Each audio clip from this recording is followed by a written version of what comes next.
Vous êtes dans l'émission Parlons Cinéma, l'émission qui parle de celles et ceux qui font le cinéma devant et derrière la caméra. Parlons Cinéma, une émission en partenariat avec l'association Les Citoyens du Cinéma et le Cinestar by Caribbean Cinemas. Parlons Cinéma, c'est tout de suite sur Big Easy TV, générique.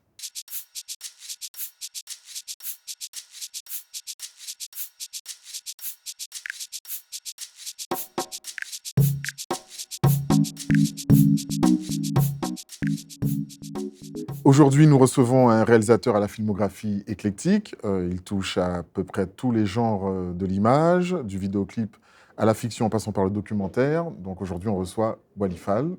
Bonjour Wally. Bonjour Daniel. Alors, on se tutoie, on se voit. On peut se tutoyer quand même. Ouais, oui, on se Ouais. connaît, donc Oui, on peut se tutoyer.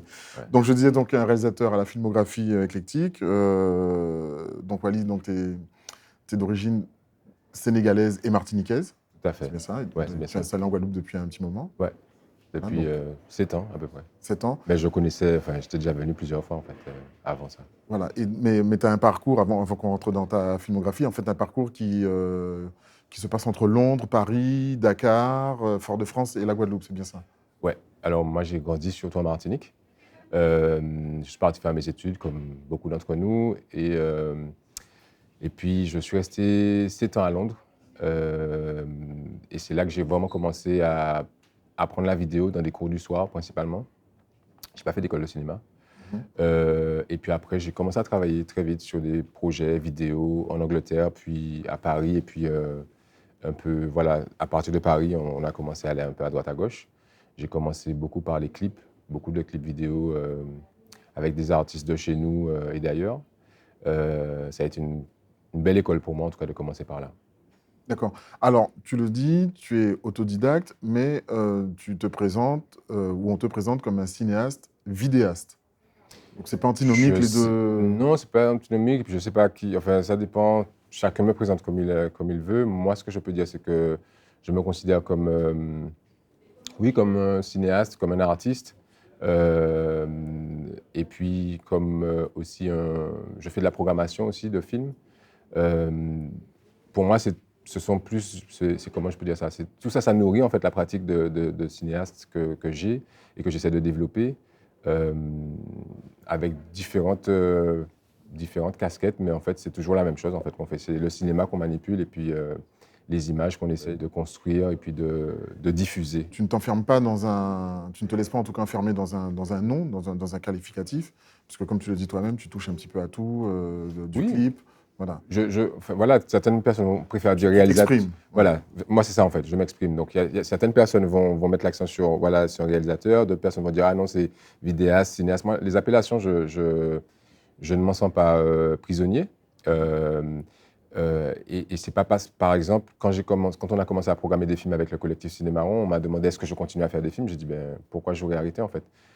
Parce que je crois que l'un ne m'a jamais empêché de faire l'autre. Et au contraire, je crois que programmer des films, ça m'a donné une autre porte d'entrée sur mon propre travail de réalisation. Et ça m'a permis certainement même de mieux comprendre en fait ce que je faisais, ce que j'avais envie de faire en fait en tant que réalisateur quand quand je travaille sur des projets en fait. Alors, Cinémaron, c'est une association, c'est un collectif, voilà, que tu as intégré, créé, et qui s'occupe essentiellement de diffuser des films, enfin que les films soient accessibles à tous. C'est bien cela. C'est ça, en fait, voilà, c'est un collectif, une association qu'on a créée, c'est un collectif qu'on a créé avec des amis, principalement, qui sont dans le monde du cinéma, donc soit la réalisation, soit la diffusion, dans le marketing, la production. Euh, Parce qu'en fait, on commençait à travailler sur nos propres projets, on se rendait compte des difficultés qu'il y avait à faire circuler nos films, en fait. Et on se rendait compte qu'on n'était pas les seuls. Donc à partir de là, c'était comment déjà se fédérer pour que euh, nos propres projets circulent, mais aussi comment ramener aussi d'autres films qui sont faits dans la Caraïbe, sur le continent africain, dans d'autres espaces afro-diasporiques, voilà, pour créer des espaces de diffusion de ces films-là hors festival, en fait. Donc ça nous arrive de collaborer avec des festivals, mais en fait, l'idée, c'était aussi une fois qu'un film est passé en festival, comment est-ce qu'on fait pour le voir? C'était ça la première question. Donc on s'est aperçu que c'était compliqué pour nos films en particulier d'être vu en dehors de festivals. Chez nous, il n'y a pas énormément de festivals, donc il fallait trouver d'autres moyens de faire vivre nos films, en fait, et du coup, de les programmer avec d'autres films pour que, qu'il y ait des conversations entre nos histoires, en fait. C'est surtout ça. Parce qu'on pense que c'est ça qui contribue à enrichir le débat, à aiguiser l'œil de nos publics. Il y a une demande de chaque côté. Il y a une demande du côté des réalisateurs, des cinéastes pour ça. Et puis, il y a une demande du côté du public qui demande tout le temps mais comment on fait pour voir nos films, en fait. Pour voir nos films, nos propres Ça a beaucoup productions. changé sur les 5-6 dernières années, surtout avec le Covid. Le Covid est passé par là, donc ça a un peu rebattu les cartes. Mais en 2016, quand on a commencé, c'était compliqué, en fait. D'accord. Alors, en 2014, tu fais ton premier court-métrage, voilà, qui s'appelle Parachute doré, qui dure 33 minutes. Donc 33 minutes pour un premier court-métrage, quand même, c'est... Mais je pense que la durée, je pense qu'elle est beaucoup due au fait que c'était autoproduit. Donc, tu as moins de personnes qui vont questionner ton choix de durée, etc. On a fait comme on avait envie de faire, en fait. Rétrospectivement, je pense qu'il aurait pu faire 5 bonnes minutes de moins. Mais après, on fait chacun, tu vois, ce sont tous les films qu'on fait qui nous construisent. Et puis, je pense que ça m'a permis d'apprendre sur plein de choses. Et puis voilà, on essaie de progresser à chaque fois. Voilà. Mais c'est l'histoire aussi, parce que bon, la thématique, c'est... alors, c'est un film qui est tourné en France. C'est un film qui est tourné en région Et parisienne. la thématique, pour faire large, tu évolues, en tout cas, tu avances dans le milieu, dans l'univers des sans-papiers. C'est bien ça. Oui, c'est ça. Ça parlait de cette problématique-là. C'est une jeune mère haïtienne qui n'arrive pas à renouveler ses papiers, qui va, plutôt que d'être déportée, elle décide de rentrer d'elle-même chez elle, mais il faut qu'elle récupère de l'argent qu'on lui doit, en fait. En gros, c'est ça. Donc, c'était un peu ça. Je pense que moi, j'avais envie de déplacer à ce moment-là la question des sans-papiers. Quand on est en France, on l'entrevoit surtout par rapport à les sans-papiers qui viennent du continent africain, en majorité. Mais en fait, pour moi, c'était important de rapprocher ça de problématiques caribéennes en étant à Paris, parce que je crois que... Enfin, moi, j'aime bien ne pas rentrer dans les mêmes... faire comme tout le monde. Ce sont aussi des histoires qu'on raconte peu. Oui. Les problématiques des migrations caribéennes. Oui, c'est ça. Soit on les connaît aux États-Unis, mais exactement. on les connaît peu en Europe. On les connaît peu, on en parle moins, sauf si on est concerné tu vois, par personne interposée. Donc c'était... Voilà, il y avait ça, en fait, à cette époque-là, cette envie de parler de ces questions-là en déplaçant un peu le curseur et en parlant d'un point de vue un peu plus caribéen. Alors, le film, il a été sélectionné au Short Film Corner à Cannes en 2014. Oui, c'est ça, oui, c'est vrai. Oui, c'est bien ça. Oui. Voilà. Et tu as eu aussi un prix spécial festival Africlap à Toulouse. Oui, en fait, le film a circulé. C'était un premier film que, quand je regarde aujourd'hui, je ne vois que ce qui ne fonctionne pas. Mais je suis content de l'avoir fait. Tu vois, j'en suis... c'est lui qui m'a amené à ce qui a suivi, quoi. Effectivement, tu parlais de problématiques de migrants ou de migration. Alors, c'est des thématiques qu'on va retrouver un peu tout au long de ta filmographie, qu'on va développer dans un instant. Les thématiques de migration et d'identité. Ce sont des thématiques qui te sont chères. Pourquoi les développer particulièrement? En tout cas, pourquoi en parler? Plus que l'immigration, je crois que c'est l'identité et puis effectivement l'appartenance, en fait. C'est-à-dire que qu'est-ce qu'un passeport fait de nous, en fait? Est-ce que c'est le passeport qui dicte qui on est? Moi, c'est des questions que je me pose à titre personnel. Donc, en fait, on est... Tu as beaucoup bougé aussi, comme je disais. J'ai beaucoup bougé. Londres, et puis, en fait, Dakar. moi, cette question-là s'est posée. On en parlera quand on va parler du documentaire, sans doute. Mais en fait, plus que l'immigration, c'est la question de l'identité. Ce sont les questions de l'identité et d'appartenance qui m'intéressent, en fait. Les frontières compliquent tout, en fait. C'est-à-dire que le besoin de bouger, il est naturel. Il est naturel chez l'être humain. L'homme a toujours Donc, bougé. en fait, mais tout s'est compliqué avec la création des frontières et avec le fait que certains aient plus le droit de bouger que d'autres, en fait. Donc, moi, je vis ça comme une grande injustice, même si je ne l'ai pas vécu de façon personnelle sur les questions de papier, encore que. Et donc, du coup, moi, c'est ça que je questionne dans nos sociétés, en fait. Mais on ne peut pas juste s'accommoder de ça en disant, bon, ben, c'est comme ça pour certains et pas d'autres. Moi, j'ai envie de garder intacte ma capacité à m'insurger, à me révolter sur les choses qui me dérangent, en fait. Donc, ça part de ça, en fait. D'abord, le fait de vouloir parler d'une jeune mère de famille qui a des problèmes de papier. Moi, ça me renvoie à des questions qui sont différentes sur la question de l'appartenance. C'est-à-dire que moi, j'ai grandi en Martinique. J'ai un passeport français. Quand je vais au Sénégal, on me considère comme un Français, comme un Toubab. Mais en fait, pour moi, le passeport français ne définit pas qui je suis. Il définit juste ma citoyenneté, en fait. Et du coup, il y a cette question-là, qui est pas propre à moi, en fait, qui est propre à, je pense, tous les Antillais d'aujourd'hui. Il y en a beaucoup qui se questionnent sur, bon, qu'est-ce que le passeport représente pour nous? Est-ce que c'est le passeport qui dicte qui on est ou pas? Donc moi, c'est ça qui m'intéresse dans ces questions-là d'appartenance, d'identité, de passeport, etc. Parce qu'au final, on s'aperçoit que ce sont des problèmes qui ont été créés par l'homme et par des gens qui ont besoin de compartimenter les gens et les choses, en fait, tu vois. Alors, est-ce que c'est cette question que tu te poses? En tout cas, est-ce que c'est l'interrogation que tu poses lorsque tu fais ton documentaire en 2015 qui s'appelle Tchoumi, c'est ça? Xiaomi. Tchoumi, pardon.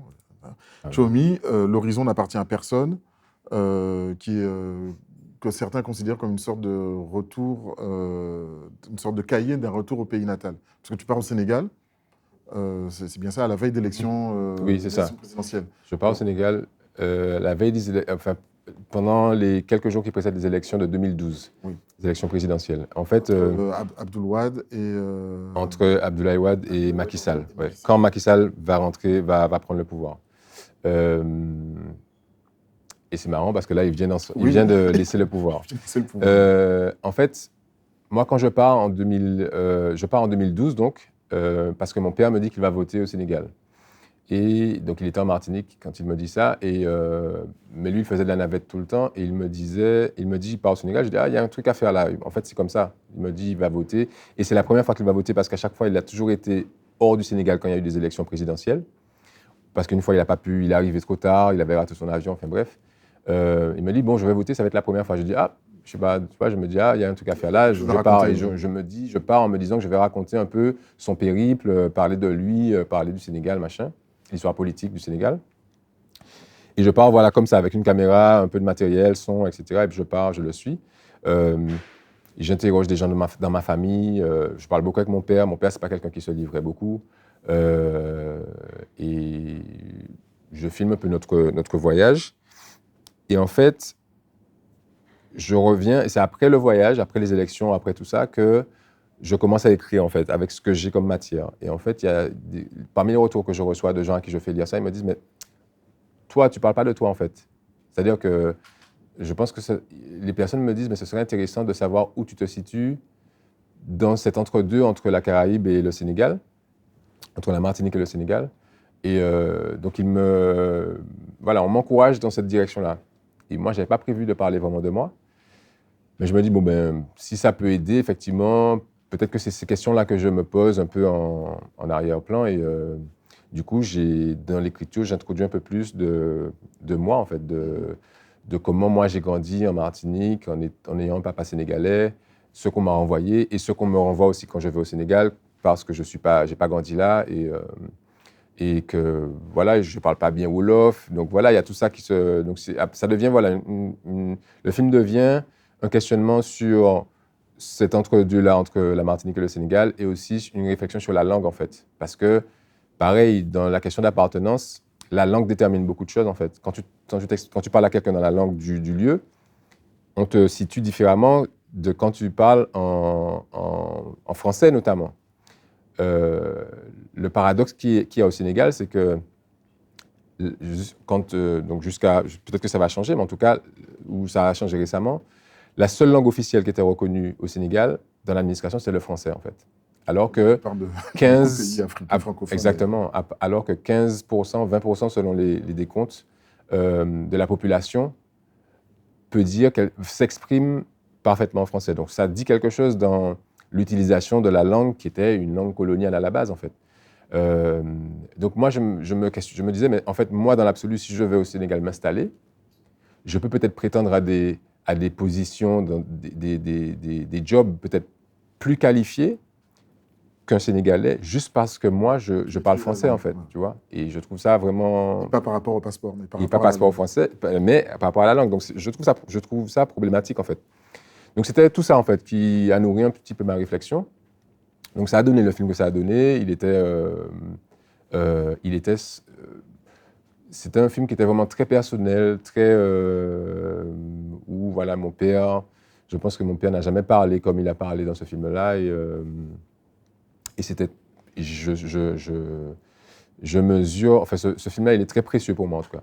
Alors, c'est un film, il y a 75 minutes de documentaire, prix du meilleur film caribéen aux rencontres cinéma Martinique. Oui, Donc pour en un 2015, film ouais. on va dire que tu écris après avoir tourné, c'est pas mal quand même. Ouais, Il y a pas de méthode. Est-ce qu'il y a une méthodologie d'ailleurs? je suis pas sûr, en fait. Je pense que tout dépend de ce que tu as à dire, en fait, du contenu. Je suppose que faut que la forme soit cohérente avec ce que tu veux dire aussi. Euh, et puis ça a touché le public, le jury, Mhm. parce que c'est aussi ça, en fait. Je pense qu'il y a des films qui sont remarqués aussi en fonction du jury qui est touché ou pas, en fait. C'est pas... Ces questions de prix et de sélection au festival, c'est des questions qui, euh, qui permettent à un film de vivre, en fait. Mais ça ne dit pas forcément la valeur intrinsèque, profonde d'un film. Ça dépend de plein de paramètres, en fait. Donc, c'est pas pour diminuer les prix ou tout ça, hein, c'est juste pour dire que c'est là que je le place, et donc c'est toujours bien quand le travail est reconnu.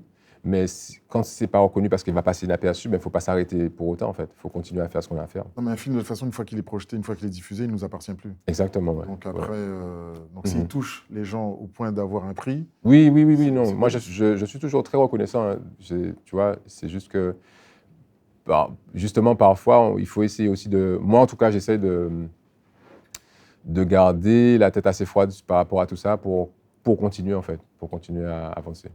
Donc on avance dans ta filmographie et donc en 2020, tu fais un court-métrage dont la musique est signée par Sonny Troupé, hein, qu'on connaît bien en Guadeloupe, un court-métrage qui s'appelle Fouilles étoiles.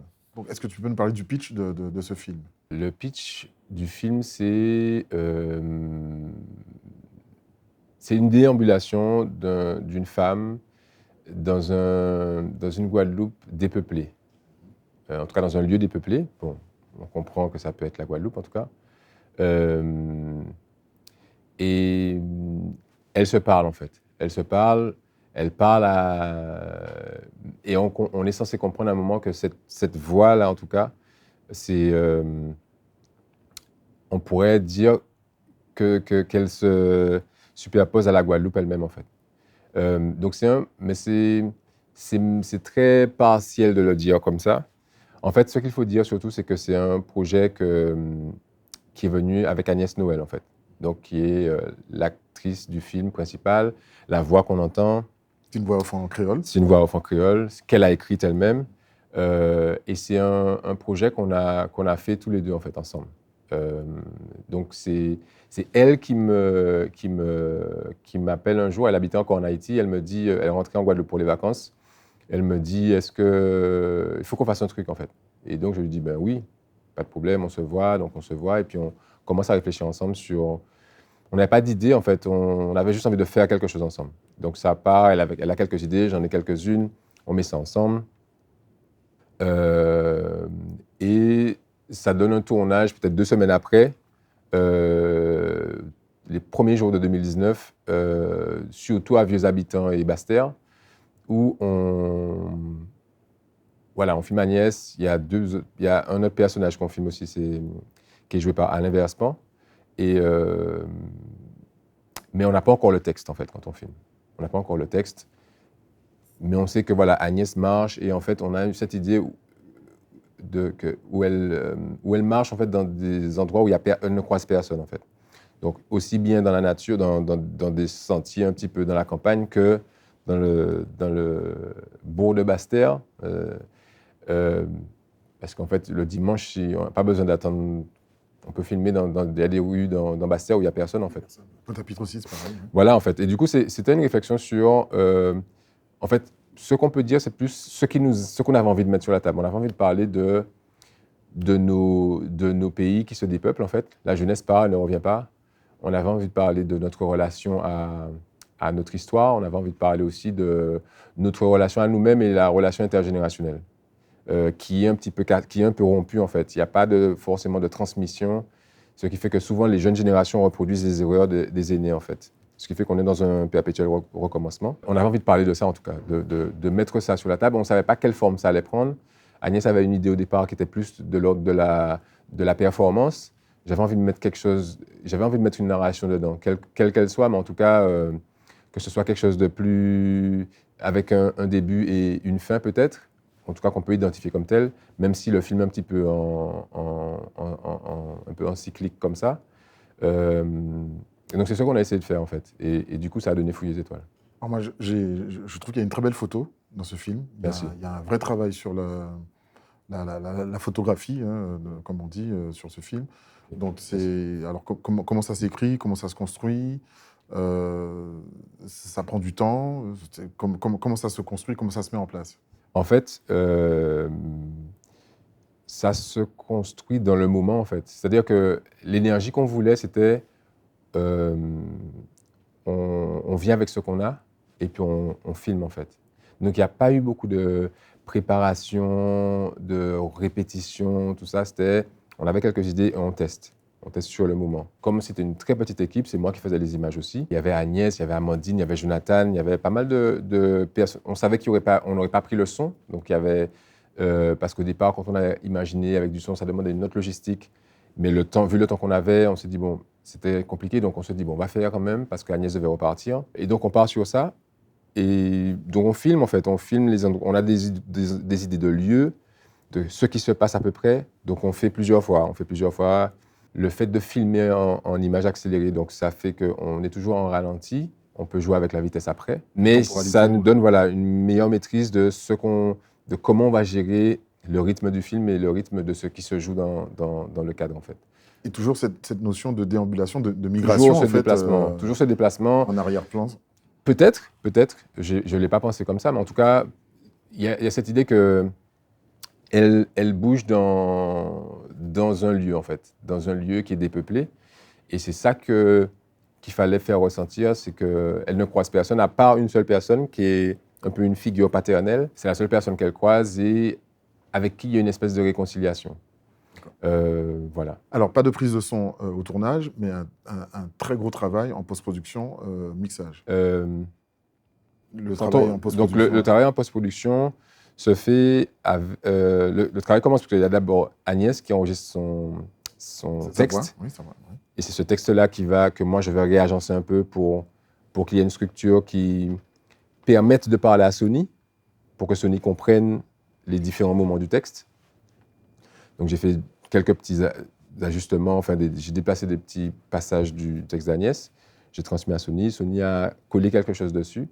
Et à partir de là, moi, j'ai pu commencer le montage, en fait. Le montage était très long. Je pense que le montage, j'ai pu le terminer grâce au Covid.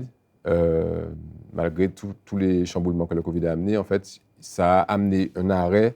Ça t'a donné du temps. Ça m'a donné du temps pour pouvoir le faire sans être pris par le quotidien. Et du coup, voilà, donc le montage. Et après, le mixage du son avec Steve Lancastre. Pour ne pas le nommer. Les conseils avisés et aiguisés de Christelle Berry, pour ne pas la nommer non plus. Voilà. Donc voilà, le film s'est construit comme ça, en fait, avec des énergies autour de moi, autour de nous, de gens avec qui on prend plaisir à collaborer, et puis qui comprennent la démarche, et puis qui sont OK, en fait, qui comprennent le projet, et puis qui sont d'accord pour contribuer d'une façon ou d'une autre. Donc il y avait Ovid Carindo, qui est le danseur qui a un peu incarné une espèce de personnage mystique de la forêt, des bois, avec un costume qui a été fait par Anaïs Verspan. Donc c'est toujours une famille artistique qu'on essaie de de construire et puis de garder autour de soi. C'était ça qui était aussi une des données importantes. Il y avait Jean-Yves Bourgeois, qui fait partie aussi de nos complices habituels. Non, mais je sens effectivement dans ta méthodologie, si je peux m'exprimer ainsi, que tu aimes beaucoup travailler la matière, en fait, après coup. Voilà, on shoot, et puis par la suite, voilà, on travaille la matière, on voit ce que ça peut produire, ce qui peut en ressortir.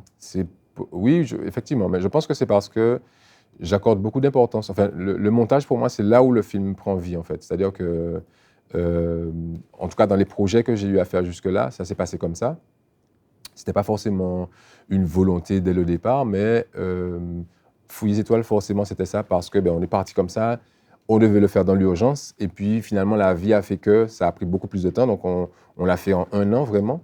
Parce qu'Agnès est repartie. Le temps qu'elle m'envoie le texte, ça a pris un petit peu de temps. J'ai reçu le texte. Le temps que je le digère, que je le mette en forme, que j'envoie à Sony. Sony me fasse des propositions et que je commence le montage, que j'intègre au vide dedans.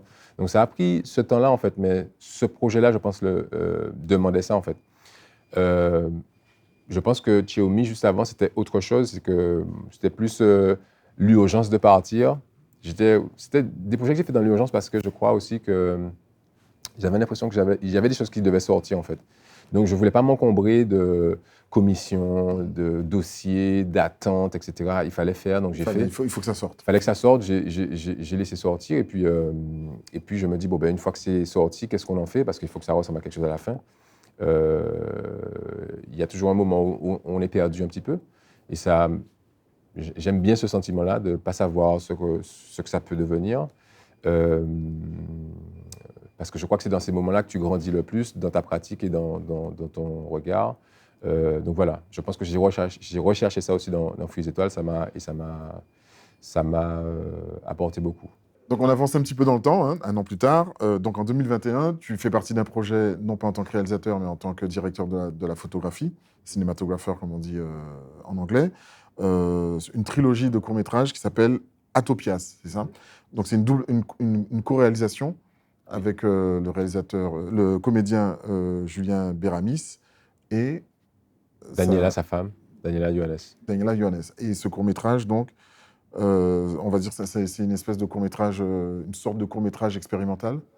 Oui, c'est un court-métrage qui s'inspire du travail de Daniela, qui est plasticienne, qui est artiste visuelle. Et le personnage qu'on suit, c'est un personnage qu'elle met en scène dans son travail. Et ils ont eu l'idée de transposer ça en langage vidéographique, on va dire. Ils avaient filmé un premier opus 1 an ou 2 avant, qu'ils ont tourné en Guadeloupe aussi, et le deuxième qu'on a tourné entre Guadeloupe, continentale comme on dit, la Désirade et la Martinique. Alors comment tu te retrouves chef opérateur sur ce film? En fait, surtout parce qu'ils ont beaucoup aimé Fouilles étoiles, en fait. Et donc, Julien m'a appelé un jour me demandant est-ce que ça m'intéressait de travailler avec eux. Moi, la première chose, je dis, je ne suis pas chef-op, en fait. Je ne suis pas chef-op, je ne suis pas directeur photo. Je peux filmer, en fait, mais je ne suis pas... Et en fait, au final, on l'a fait quand même parce qu'ils avaient envie de faire quelque chose en petite équipe, en fait. Donc... où tu viens pas avec une casquette, tu viens parce que tu viens avec ce que tu es aussi. Et ça permet d'avoir un petit groupe assez compact autour du projet. Donc, il y avait les 2 réalisateurs, il y avait Axel Lafleur, qui était à la fois assistant réal, assistant de prod, tu vois, multicasquette, et puis moi qui faisais l'image, mais avec Julien qui était... aussi avec moi pour proposer, pour guider, puisque Daniela était devant la caméra, donc elle n'avait pas le recul pour elle regarder ce qui se faisait, quoi. D'accord. Et puis donc là, nous en arrivons à la raison de ta présence dans notre émission Parlons Cinéma. C'est le documentaire Manché tombé, c'est Vive, que tu as réalisé en 2023. Et avant de le développer, on va en voir un extrait. Donc tu nous as donné la bande-annonce de ce film documentaire, qui est toujours présent sur les plateformes d'ailleurs. Bande-annonce. Bande-annonce.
voilà, c'était la bande-annonce du film documentaire de Wally, Manche est tombé, c'est vive, un film documentaire que tu as réalisé en 2023. Et c'est un film documentaire qui parle de la prise en charge psychiatrique en Martinique. Oui. Euh, alors, ça parle surtout du regard qu'on porte sur ces questions-là, en donnant la parole à des personnes qui ont été diagnostiquées et qui vont intervenir sans floutage, en fait. Donc, c'était... Alors, quand tu dis sans floutage, c'est-à-dire que... Ça veut dire qu'on les reconnaît. Voilà. Okay. Donc, en gros, c'est une artiste et chercheuse martiniquaise qui s'appelle Siméline Jean-Baptiste qui va animer des ateliers de ballet dans un hôpital de jour en Martinique. Hôpital de jour dont le médecin s'appelle Mehdi Zazoua. Qui est d'origine algérienne. D'origine algérienne et qui est... Ça a du sens. Hein, oui, ça a énormément de sens. Et qui a une approche de la psychiatrie qui est celle du rétablissement, en fait. Le rétablissement, c'est quelque chose qui est arrivé, qui est revenu, en tout cas qui était déjà là, mais qui ne s'appelait pas forcément comme ça, et qui met en avant le fait que on peut, parce que souvent on dit il n'y a pas de guérison en fait dans les questions de psychiatrie. Eux ils disent ça dépend de ce qu'on appelle guérison. C'est ce que le rétablissement dit. Le rétablissement dit ça dépend de ce qu'on appelle guérison. Peut-être qu'il faut parler plus de rétablissement que de guérison, et surtout qu'est-ce qu'on met dedans, c'est-à-dire c'est surtout reprendre le contrôle de sa propre vie en fait. Donc c'est de ça qu'il s'agit. C'est pas, tu peux continuer à avoir un traitement, tu peux continuer à gérer des symptômes, mais en fait la question qui est centrale, c'est comment est-ce que tu reprends le contrôle de ta vie et comment est-ce que tu n'es pas à côté, en fait. Parce qu'un diagnostic, souvent, ça te désociabilise, ça te met à côté. Oui, ça peut être comme une sentence. Voilà, c'est une sentence qui te suit, c'est une étiquette. Tu deviens ta maladie, en fait. Donc, moi, en fait, j'avais envie de questionner ça parce que je trouvais ça très violent, en fait. Et je trouve que ça raconte aussi, ça dit aussi... ça raconte les travers de notre société, en fait, qui considère les gens à travers leurs performances, en fait. C'est-à-dire, à quel point tu es utile à la société. Mais ça veut dire quoi, être utile? Ça veut dire à quel point tu peux alimenter cette société-là dans laquelle tu es, et l'alimenter en travail, en production de richesses, de valeurs, tout ce que tu veux. Donc, la dimension mercantile de chacun de nous, en fait. D'ailleurs, je pense que cette forme d'injonction que nous donne la société, ça se voit au début de ton film, parce qu'il y a un moment, tu t'attardes sur les panneaux publicitaires. Oui. Voilà, il faut consommer ci, il faut consommer ceci, pardon. Si tu ne consommes pas, en fait, tu n'es pas dans la société. Si tu ne consommes pas, tu n'es pas dans la société. Et effectivement, c'est ça. Et non seulement si tu ne consommes pas, tu n'es pas dans la société, mais en fait, on est entouré de ça tout le temps, en fait, de cette injonction-là à la consommation. Oui, il faut acheter. Et en fait, c'est-à-dire que tu es mesuré aussi à la hauteur de ce que tu peux acheter, ta capacité, en fait. Ta capacité à acheter, en fait. Donc, il y a plein d'autres choses. Mais en fait, c'était ça. Moi, le moteur, c'était ça. C'était de questionner ce qui façonne notre regard par rapport à cette question-là. Et le regard par rapport à cette question-là, c'est le regard... L'autre versant, c'est quoi la normalité, en fait? C'est quoi, pourquoi est-ce qu'on considère que quelqu'un n'est plus valide?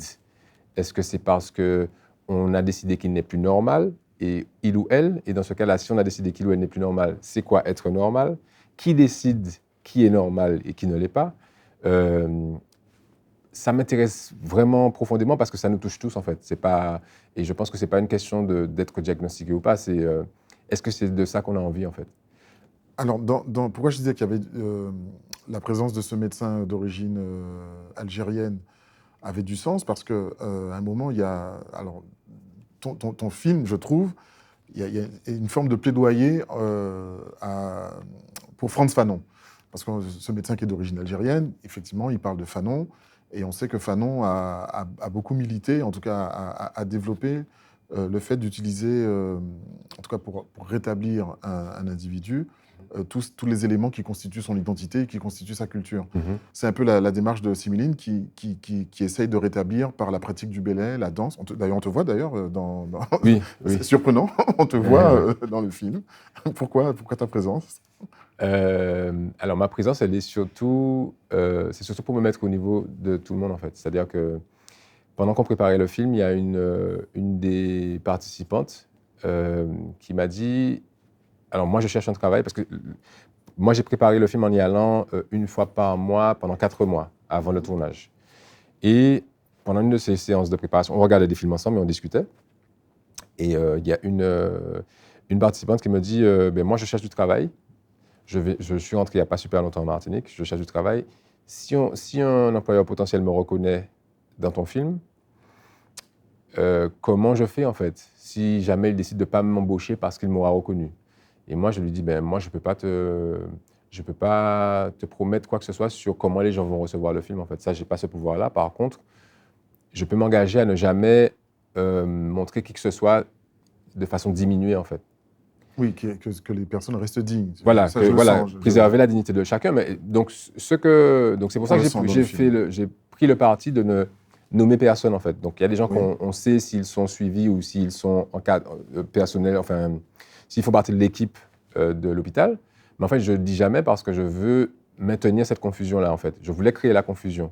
Et la confusion, pour aller jusqu'au bout de cette confusion-là, il fallait que moi, je fasse partie du film, entre guillemets, pour me mouiller aussi, en fait. C'est-à-dire que fallait que je mette mon image dans la balance et qu'à la fin, on se dise, est-ce qu'il est là parce qu'il est suivi dans l'hôpital ou est-ce qu'il est là parce qu'il fait son film, en fait? Mais là, je trouve que la confusion, justement, elle interroge, C'est ça.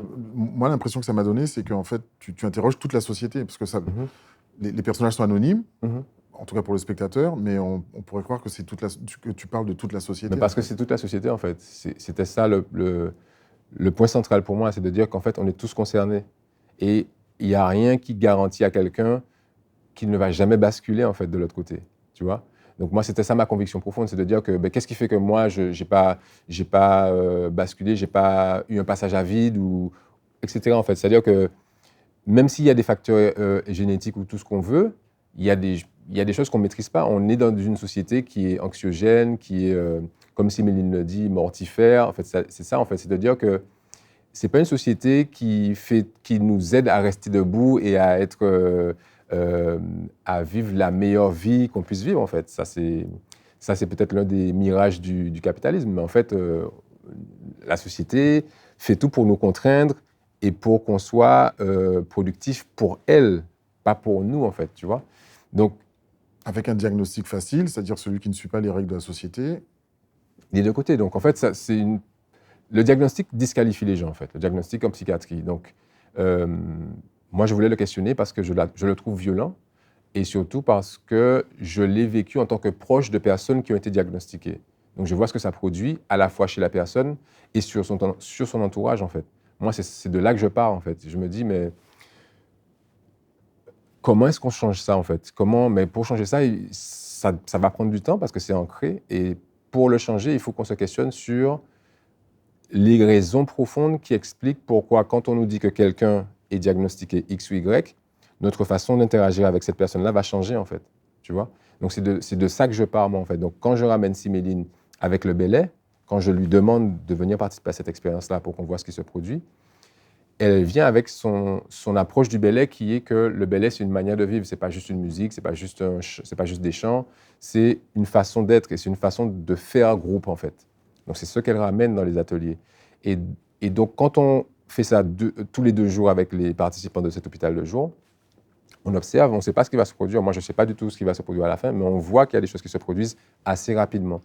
L'expérience a duré 3 semaines maximum, tu vois. Donc, ce n'était pas très long. Malgré tout, à la fin, on a vu des résultats. On a vu que il y a des gens qui commençaient à s'ouvrir, qui n'étaient pas comme on les a trouvés au début. Et c'était juste ça. On voulait juste poser ça pour dire pour questionner, est-ce que vraiment, est-ce que c'est les médicaments qu'il faut qu'on recherche à tout prix? Est-ce que c'est isoler les gens? Est-ce que c'est les enfermer? Et du coup, Fanon fait partie des pionniers qui avaient déjà imaginé une autre façon d'accompagner les gens. En ouvrant les portes. Voilà. En ouvrant les portes, en permettant aux gens de rester dans leur groupe social, sans les isoler. Mais peut-être que Fanon ne pouvait pas... c'était aussi une façon de dire, est-ce que si c'est Fanon qui nous avait dit ça, est-ce qu'on l'aurait fait directement? Ou est-ce qu'il fallait, comme c'est le cas, que ça passe par le monde anglo-saxon pour revenir à nous, pour que ce soit jugé, valide, etc. C'est ça qui se passe, en fait. Fanon l'avait testé il y a déjà très longtemps. Mais j'ai testé notamment pendant la guerre d'Algérie. Voilà, il n'y a pas eu de gens... Moi, je ne vois pas de filiation directe, en fait. Il n'y a personne qui dit c'est ce que Fanon faisait. Mehdi peut le faire parce que Mehdi est algérien et lui, il a été un peu formé par les idées de Fanon. Mais en partie. Et donc, il peut questionner une autre psychiatrie qui est plus occidentale, qui est plus la psychiatrie qui est l'héritière de la psychiatrie coloniale. Lui, il peut questionner ça parce qu'il vient avec par une autre porte d'entrée. Parce que paradoxalement, en Algérie, Fanon a beaucoup plus d'impact sur la société qu'il ne peut avoir dans nos sociétés caribéennes. En fait. Parce que Fanon dérange, en fait. Fanon, c'est pas un modèle qu'on a envie d'inculquer aux jeunes générations, je pense, surtout. Mais on parle très peu de son travail de psychiatre. On parle de Fanon, l'activiste, le militant anticolonialiste, l'un des penseurs de la révolution algérienne et des révolutions africaines aussi. Mais en fait, moi, j'ai très peu entendu parler du travail de Fanon en tant que psychiatre, ou en tout cas très tardivement dans mes recherches. Alors, donc, il est très humain. Hein, je trouve qu'il y a une approche humaine qui est très intéressante, très touchante, je dirais, dans ce film.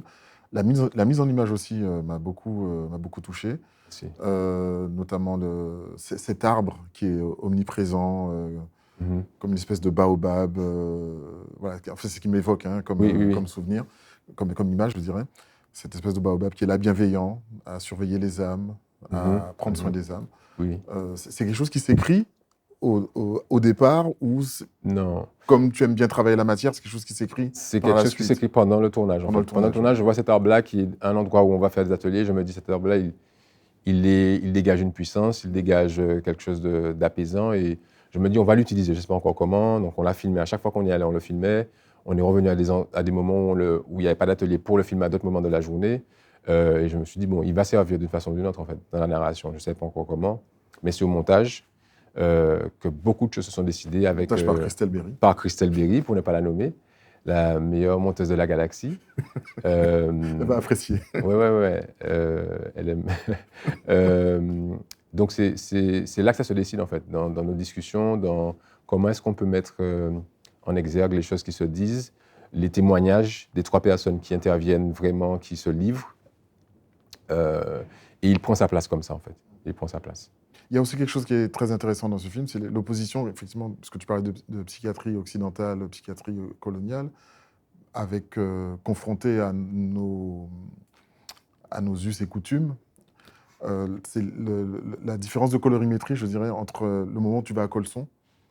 Ça aussi, ça m'a touché. Ça aussi, c'est... Je vais sur les ruines, là. Oui, sur les ruines, oui, d'accord, fait, oui. Voilà. Parce que c'est des images qu'on avait faites, que j'avais faites moi, en fait, il y a déjà quelques années. C'était pas pendant ce tournage-là. Donc, c'était une autre source. J'avais filmé ça et je voulais les caser là, en fait, tu vois. Je me disais que il fallait parler de ça parce que ça permettait de resituer le chemin de la psychiatrie en Martinique. De la prise en charge de la psychiatrie. C'est ça. Et quand on parlait de psychiatrie tout à l'heure coloniale, je pense que c'est la psychiatrie, il faut parler de la psychiatrie française, particulièrement parce que je pense que la psychiatrie française n'est pas la psychiatrie anglo-saxonne, nord-américaine notamment. Parce qu'elle n'avait pas les mêmes... en tout cas, à un moment, il y avait peut-être une divergence parce qu'ils n'ont pas évolué pour les mêmes raisons, en fait. Mais donc voilà. Non, mais justement, ces images, on en revient. Je pense que le fait que tu les aies tournées il y a très longtemps, recherches, ouais. Voilà, ça amène quelque chose. Il y a un contrepoint qui est assez extraordinaire, qui raconte quelque chose, en fait. Il y a une opposition. On sent une opposition. Oui, mais c'était juste... Je crois que visuellement, on voulait juste différencier parce que je me disais, ce truc-là était hors du temps et il fallait visuellement le dissocier du reste de la narration comme une espèce de parenthèse, en fait. Donc c'est ça qu'on a voulu faire visuellement, en tout cas. Le titre « Manché tombé c'est vive », il exprime aussi quelque chose, une espèce de déséquilibre. Oui, c'est ça. En gros, c'est pour dire que le déséquilibre fait partie de la vie, en fait, en gros. Mais c'est une expression, dans le Belay, on dit « Manché tombé c'est belle pas ». Donc on a le Bigidi en Guadeloupe. Voilà, tu vois, c'est les mêmes énergies, en fait. C'est pour dire que c'est dans ce déséquilibre-là qu'il faut rechercher quelque chose, en fait. C'est pas la perfection, ça n'existe pas, en fait, en gros, tu vois. C'est de dire que la perfection, c'est pas ça le but de la vie, en tout cas. Alors, tu n'es pas très récompense, comme tu disais, enfin très récompense. Pour toi, les récompenses, c'est pas vraiment ce qui détermine, la vie d'un film, mais ce film, il a quand même reçu pas mal de récompenses. Tu as été au Black Star International Festival à Philadelphie, à Trinidad et Tobago aussi. Oui, Voilà. Tu viens d'être honoré d'un prix au dernier Nouveau Regard Film Festival. Le prix Pot et Gomme, pot et c'est ça. gomme. Ouais, d'un collectif qu'on connaît bien, Oui, qui s'appelle Caribbean Hive. tout à fait. Alors, ça apporte quoi déjà aussi un prix dans son pays? Mais en fait, je crois que c'est le fait de. C'est une marque de reconnaissance, en fait. Il y avait, pareil, quand il y a eu, il y a quelques mois, les prix spéciaux de Monde en Vue et puis le prix en Martinique. Pour moi, c'est vraiment des encouragements, en fait. Je vis ça comme ça, à continuer à fouiller. C'est une reconnaissance parce qu'en général, c'est des gens des gens qui décident de te distinguer, c'est des gens qui font partie de ton métier, enfin des gens du métier, donc ça, c'est une reconnaissance de la profession. Mais c'est ça en fait pour moi. Et ça s'arrête là parce que je n'ai pas envie que ça prenne plus de place dans mon esprit parce que sinon, je crois que ça a tendance à te ralentir. En fait, pour moi, j'ai juste besoin de choses qui me poussent, en fait, tu vois, de ballons pour continuer à faire parce que en fait, on n'est jamais arrivé, en fait, tu vois. C'est vraiment ça. C'est vraiment ça. Mais c'est bien parce que Pot et Gomme, tu vois, Caribbean Hive, c'est la famille aussi. Donc, voilà, c'est une façon de dire, bon, ben, on avance ensemble. Moi, c'est vraiment ça ma démarche, toujours de regarder d'abord autour de moi les gens avec qui je prends plaisir à travailler. Je regarde d'abord là avant de regarder ailleurs, quoi. Donc, Wally, alors quelle est la suite? Le film Manché tombé Séville. Il est disponible sur les premiers. Alors, sur Guadeloupe maintenant, parce que Martinique, c'était pendant un an et ça vient de se terminer. Et donc, dans la case Horizon, sur la plateforme de la Guadeloupe première, de Première, ouais. Guadeloupe Première, Jusqu'à fin 2024, je crois. jusqu'à fin de l'année, normalement. Et puis, après, il doit passer. On a une projection à Rennes, puis juste après à Miami, au festival Third Horizon. Et voilà, après, bon, il continue à faire son chemin. Et puis voilà. Ok. Mais Wally, merci beaucoup d'avoir répondu à notre invitation. Et merci de l'invitation, merci, c'est un plaisir. Merci, puis bonne continuation et continue à nous faire de très beaux films comme tu as fait jusqu'à présent. Merci, on va essayer. On va essayer. Voilà, c'était l'émission Parlons Cinéma, l'émission qui parle de celles et ceux qui font le cinéma devant et derrière la caméra. Une émission en partenariat avec l'association Les Citoyens du Cinéma et le Cinestar by Caribbean Cinema. Vous pouvez retrouver toute l'actualité cinématographique sur le site du Cinestar et à très vite sur Big Easy TV.